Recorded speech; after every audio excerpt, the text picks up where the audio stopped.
Hi there, how are you? I'm well, Jennifer. Please tell us a bit about yourself. Yeah, thank you so much for having me on. I'm the managing director of Process Design Consultants, Inc., which is a training and development and coaching organization based in Toronto. And I help organizations and individuals with critical thinking, change management, and people development. And I think where I have a bit of a unique spin is I have a trauma informed lens.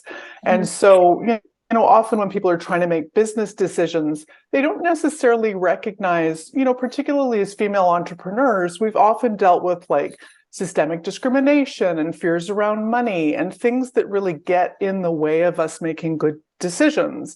And so, even though I have kind of all of the business critical thinking methodology behind me, I find that often addressing that trauma or that insecurity piece up front helps get the brain in a position where it can start making some really great business decisions. So that's who I am and what I do.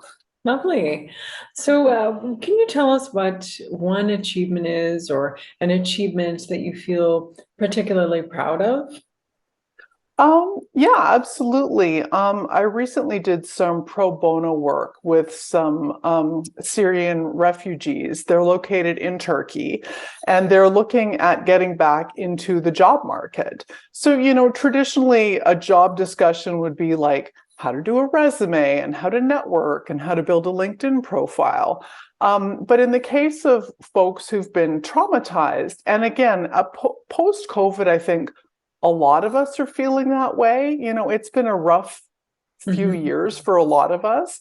And so by taking a trauma-informed approach, it just gave an extra level of kind of helping people get into that part of their brain where their nervous system's feeling calm. And then we were able to discuss actual job search techniques in a way that I think people could absorb the information that much better. Because again, a lot of the stuff that is taught by coaching and training people, it's kind of similar. There's the 4-step approach to thinking or an 8-step approach to finding a job. But what we don't always acknowledge is that we are really humans first, and all of the things that we're bringing into our businesses, if we can tackle like this is making me feel really nervous, or this is triggering, the fear of, in the case of Syrian refugees, I mean, they've been displaced, they're starting over. They're having to learn new languages in some cases, moving from Syria to Turkey. And so that really needs to be a primary focus. And I think sometimes, I also work with a lot of entrepreneurs. We kind of forget that. Like we think we're professionals. And so therefore we should put our, decision-making hats on and our change management hats on and just march forward. But the reality is we're people first. And so when you tackle some of those fears and traumas and things that are holding you back, then you can get into that, business headspace much more easily. So I mean, I thought that was really interesting work. It was also cool because I was being translated into Arabic. So it's the first time that I've done a multi-language coaching session in that way. So it was really rewarding work. Wonderful. And so, what's one piece of advice you could offer others who would like to follow on your path? It's really follow what you're good at and let what is happening in your life inform your work. Like the first time I was in training and development, when I was young, like in my 20s, I very much followed like the book, here's how you're a training person, here's how you're an organizational development person. And then I went through life, I'm in my 50s now. I went through a divorce over COVID and decided, well, I'm getting through this. Let's start helping some other people through this. So I actually started doing some high net worth divorce coaching. And I learned like that trauma piece. So in sort of healing my own trauma and then helping divorce clients heal their trauma, it's actually allowed me to develop this training and development business for corporations, organizations with this trauma-informed lens. So I always say, whatever's happening to you in your whole life, if you can bring that into your business, it's actually really helpful. Like, I think particularly as women, we've been so trained in, like, tamp down your emotions and don't cry at work. And, it's business, not personal. But I think the more holistic an approach you can take, and some of those hard things that you've had happen to you, if you can actually integrate that into your business, I think it will help you serve your clients in a much more wholehearted way, if that makes any sense, because you're bringing your entire self and your entire lived experience to work. So I would say, as women in business, not to listen to that kind of old patriarchal messaging that, like, oh, you shouldn't bring your whole self to this, don't show emotion. I think it's actually the opposite that can help make you really good in business and serve your clients well and give you a competitive edge. Empathy and being Absolutely. And that whole self you're bringing to work, including the trauma pieces. I mean, my divorce informs my business with clients because I do lead with okay, we have a room full of people who are trying to make a decision about, pricing models. But these are people who they're dealing with sick parents, they're stressed about their kids. And, having that kind of empathetic mindset actually allows me to connect with people on more of an individual level, and then actually help them more in the business world. So that was counterintuitive for me. I come from MBA training. I worked in investment banking. It was very much that, like, be a professional. But you can be a professional and still bring your whole self, to the project or to your clients. That makes perfect sense to me. Yeah. So what's kept you feeling really driven and motivated during the harder parts of your entrepreneurship? Yeah, I think it's just really focusing on clients and really getting back to that kind of what is your why, that kind of Simon Sinek concept of, like, what is your why? Because, as an entrepreneur, there's been a lot of accounting and dealing with, like, the actual legal structure of the business. And I mean, that's not really my wheelhouse. And so you can start feeling overwhelmed by some of those tasks that you don't love. I've outsourced as much of that as possible. I have an amazing heart-centered accountant who, like, gets me and works with women entrepreneurs, and that's been amazing. So I've been able to delegate some of that. And then for the pieces that I actually have to do, it's just, again, remembering the why. Like, if I'm creating a piece for social media, it's not about, being in Canva and doing graphic design. It's about, this is a way that allows me to connect with people who might need my services. And whether that's just, it's a motivational quote that helps them in their day, or they end up hiring me. If you have that service first mentality, I think that can kind of help you through the hard parts. I know it's worked for me. And you mentioned a few things, divorcing through COVID. That must have been difficult. I'm sorry. But you did mention a few things about why you started your business. So what was the pivotal point, or was there a pivotal point, or were there other things contributing to deciding to pursue the business? Yeah, I mean, for me, it's been a little bit about serendipity in my career. I mean, I've been a travel agent, I've been an investment banker, I was a co-host on TV. Like, I've done a lot of jobs, but I feel like they all build to a certain point. And so for me, again, it's taking all of those pieces, like divorce coaching helps me really understand how trauma impacts the brain, because I was dealing with these super smart women making some financial choices around settlements. And yet, until you kind of get that trauma piece addressed, it's really hard to go into, should you be using Black-Scholes to value a stock option? I mean, people's brains are just not there. So I find that I can draw from all of the pieces that I've done earlier. And I think that's one of the beauty of being a midlife entrepreneur is you just have all of these tools to draw on. Like, I used to do Myers-Briggs work and personality typing work back in sort of, I guess, when I was in my late 20s. I mean, I use that now to help teams make decisions. And so, I find that by kind of going back over my resume and thinking, oh, I can take this piece from this job and this piece from this job and this piece from my personal life, it allows you to build something that really serves other people well. So, that's, again, I couldn't have planned how to get here. Like when I was 20, they said, okay, here's where you're going to be when you're 50, make a plan. I mean, that plan would look really weird. But I think that no matter where you go, and this is where, when entrepreneurs encounter difficulties, I mean, the reality is, people are saying that there could be a recession. COVID was hard with a lot of businesses.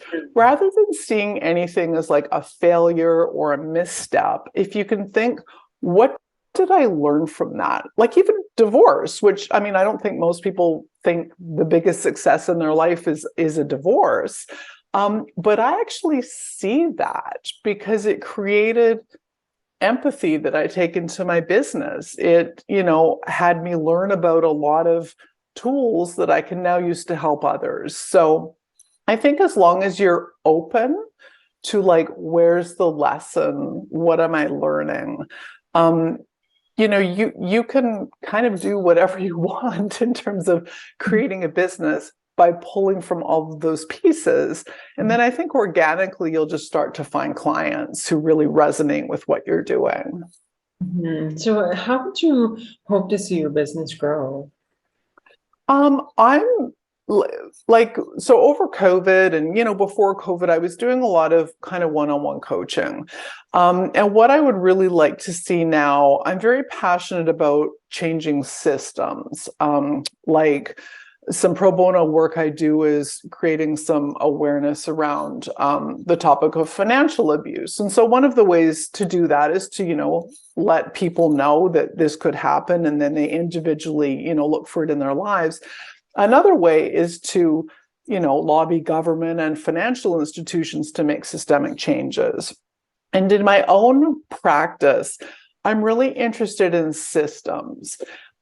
So people have personal trauma for sure. And I think that it's good if workplaces can create systems to help people, regulate emotions and actually heal some of their trauma using work tools.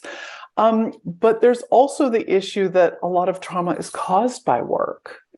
And so doing things like system audits, so that, work isn't harmful, like looking for biases in your recruiting system, looking at how you are paying people, maybe more transparency in terms of, pay grades and things like that. So I think as I age, I become much more wedded to this idea that systems need to change. And so rather than having the onus be on like individual employees to figure out how to navigate these systems, let's look at some of the systems themselves, which is why I'm really passionate about the kind of business to business side of what I do. Because I think if you can make some of these systemic changes in organizations, it helps so many more people. So that's where I see my business is growing, is bringing some of this trauma-informed lens and things like patriarchy and looking for discriminatory biases in hiring and training and promoting. And helping organizations see that. Because, until you put different lenses on, like, it's kind of like, fish being in water, they don't know that water exists. If you're in an organization that has always existed a certain way, you don't necessarily see how it can actually be causing harm to some of your employees. So I'm really passionate about that kind of systems level thinking. Mhm. That's great. That's very expensive. Right from the systems outward. It's going to affect so many people, right? Mhm. Yeah. Yeah. And then I use, pro bono work that I do with organizations to, be able to do some of that, for people that can't necessarily pay in sliding scales. So I always kind of like to have a variety of people that I'm serving, corporations that can pay, that want to do better, and not-for-profits that are doing some interesting work. And then, of course, individuals who are building out their businesses and scaling up to make sure, like, as you're growing your team, how are you bringing on people who are, again, I just keep using that word heart-centered, like recognizing that we are entire people. I see these like massive layoffs in tech, and that's damaging. Like, that's leading to a frightened workforce. And sometimes I think people just need to be reminded that, these aren't human resources where we're extracting some kind of value from them. Like, these are people. And they're the same kind of people that your clients and customers are. So, you can't sort of treat your employees badly and then hope that they treat your customers well. So that's where I love this kind of systems approach. Is there a message you'd like to share with other women entrepreneurs? I think really recognizing your strengths. Again, I'm Gen X, I'm in my 50s. I grew up at a time when we were really told to succeed in the business world, you had to be like a man, like a white man in particular. And, I've done a lot of my own work about internalized misogyny and, what the patriarchy does. And I more and more am convinced that we can bring a feminine leadership style that is very needed. That kind of empathy first, caregiving.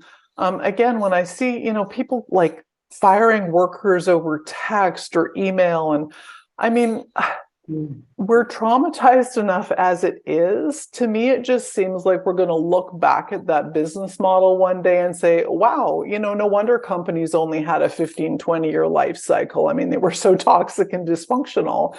And I think women can really provide a leadership role around that. And it's not limited just simply to women or women identifying, but there is that sort of non-patriarchal leadership. And I think a lot of women entrepreneurs can play a very active role, not only in their own businesses, but in bringing that same kind of thinking to other organizations. I've certainly heard a lot of toxic tales of, work situations. Absolutely. I mean, working in investment banking in the 90s, it was like, Wolf of Wall Street peak toxicity. And it really drove me out of the business world. I mean, it's why I looked at, I was a freelance writer for a while. I pursued entrepreneurship, but I'm actually feeling hopeful that I think COVID has been a bit of a tipping point. There's quiet quitting and the great resignation, like there's union activity. I think there's more and more rumblings that employees, particularly like Gen Z, millennials, they're just not going to put up with it. And so I think we're at a point now where we can actually start to change organizations because they can't find people who want to work for them. So I think it's a powerful time to say, there is a new way of business, and then you can be really instrumental in help bringing that about in your own business as an entrepreneur, or again, with customers, clients, other organizations. What made you sign up for the Canadian Women's Chamber of Commerce? Yeah, absolutely. I mean, as an entrepreneur, it can be lonely. Yes. And I mean, I was joining sort of various, there's all these kind of entrepreneur kind of organizations, but I was really missing that focus on women. A lot, it was still almost that kind of tech bro culture, for lack of a better word, in the entrepreneur world. And so I went to my first meeting and it just felt like a breath of fresh air. It's like, all the books on my bookshelf and all the ideas in my head are being spoken by other people. Like I felt like I was home. And so, that really made me want to join and get involved. When you sit down with a group of people, even over Zoom, and you feel like you're home, I think that that's a really good place to hang your hat and make yourself comfortable. And every time there's a meeting or a town hall, I just feel more and more hopeful about the state of the business world. It's not everyone is into extractive capitalism. There are people looking to have more of a regenerative model, a model where we can feel nurtured and supported, and it's not just about greed and exorbitant shareholder value. And I really find that mindset at Canadian Women's Chamber of Commerce. It doesn't mean we don't want to make money. I mean, I'm all for healthy profit, but you can do it in a way that isn't so harmful. That really feels good. That really feels good. Yeah. A sense of home. Mm-hmm. Yeah, absolutely. And that's just what I felt, because you don't get that often. And there is, in the women's entrepreneurship world, there's a bit of this kind of girl boss, which again, I almost feel is patriarchal, because it says, hustle, hustle, don't sleep, take ice baths, 6-figure weeks. And it's like, I don't know if I'm just too old for that. I don't want to have an ice bath. It just feels like there's a way to have a great business, make money, give back, support people, and enrich the planet. And I really feel that that's what most of the members in the Canadian Women's Chamber of Commerce are trying to do. So again, felt like home. Yes, yes. So just to recap, your area of expertise and how people can reach out to you for what, and maybe share one of your social links if you like. Yeah, absolutely. So my company's Process Design Consultants, Inc. And you can reach me at Workplace Edit is my Instagram handle. I'm Jen Lawrence MBA on LinkedIn. And yeah, I'd love to connect. I share lots of free content. I'm always researching new things and kind of, putting whatever I learn online.